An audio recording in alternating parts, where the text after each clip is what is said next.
স্বামী স্ত্রীর মধ্যে ৩ নাম্বার কোনো ব্যক্তি ঢুকলে সেই দাম্পত্য জীবনে, সেই সংসারে স্বামী স্ত্রীর মধ্যে কি ক্ষতি হয়ে যায় একটাবার দেখুন। যাই কিছু হয়ে যাক স্বামী স্ত্রীর সম্পর্কের মধ্যে তৃতীয় কোনো ব্যক্তিকে কখনো ঢুকতে দেবেন না।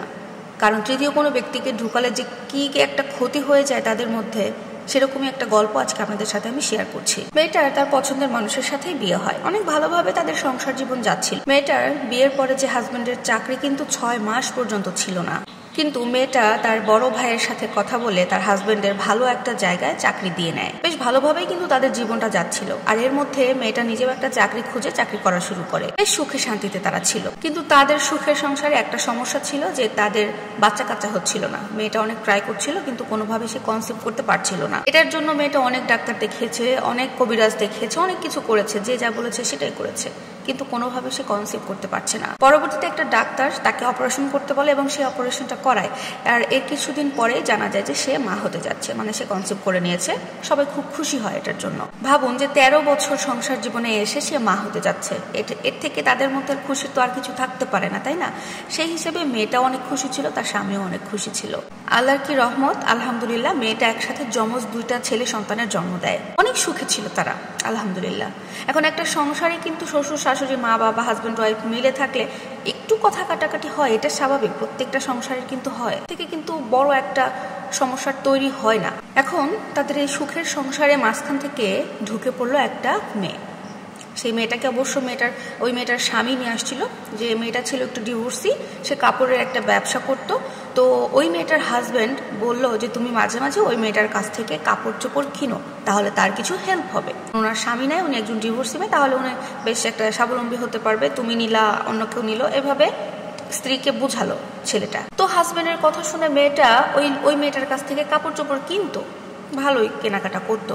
তো হঠাৎ করে না ওই যে কাপড় বিক্রি করে ওই ডিভোর্সি মেয়েটার আচার আচরণে, বিহেভিয়ার অনেকটা পরিবর্তন চলে আসে। মেয়েটা লক্ষ্য করে যে ওই ডিভোর্সি মেয়েটা যে কাপড় বিক্রি করে, সে তার হাজব্যান্ডের সাথে বেশ খোলামেলা কথা বলে, অনেক ফ্রিলি মেলামেশা করে, অনেক পরিবর্তন, যেটা সে আগে দেখে না, এখন সে দেখতেছে। বিষয়টা সে একদম পছন্দ করতো না, মেয়েটা পছন্দ করতো না, তার কাছে খারাপ লাগতো। তখন ওই মেয়েটা তার হাজব্যান্ডকে সরাসরি বলেছে, দেখো এইভাবে কথাবার্তা বলতেছো মেয়েটার সাথে আমার ভালো লাগতেছে না, তুমি ওই মেয়েটার সাথে এইভাবে কথাবার্তা বলো না, বলা যায় না কখন কার মনে কি থাকে, কি হয়ে যায় আমাদের মধ্যে কখন কি হয়ে যায়, তুমি ওই মেয়েটার সাথে এত মেলামেশা করো না।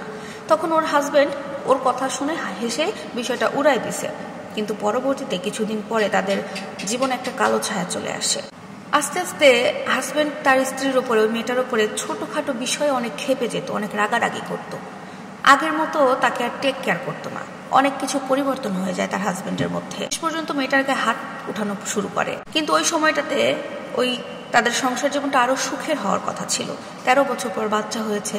বাচ্চা হওয়ার পরে একটা মেয়ে তাদের জীবনে এন্ট্রি মেরেছে। এরপর থেকেই যত অশান্তি শুরু হয়ে গেছে। শেষ পর্যন্ত মেয়েটার হাজব্যান্ড তাকে জানিয়ে দেয় যে সে ওই মেয়েটার প্রেমে পড়ে গেছে, যে ডিভোর্সি কাপড় বেচে, সেই মেয়েটাকে সে বিয়ে করতে চায়, তার সাথে এখন সংসার করতে চায়। কিন্তু ওয়াইফ যে মেয়েটা, ওই মেয়েটা আর মানতেছে না, এটা কখনো কেউ মানবেও না। এটা নিয়ে তাদের মধ্যে বিশাল আকারের একটা ঝামেলা। শেষ পর্যন্ত ওই ছেলেটা তার আগের বউকে ছেড়ে দিয়ে পরবর্তীতে এই ডিভোর্সি মেয়ে কাপড় বিক্রিকে তাকে সে বিয়ে করে নিয়ে সংসার করছে। এবার ভাবুন, একটা হাসি খুশি সংসার কিভাবে একটা তৃতীয় ব্যক্তির কারণে একেবারে এক নিমিষের মধ্যে নষ্ট হয়ে গেল, শেষ হয়ে গেল।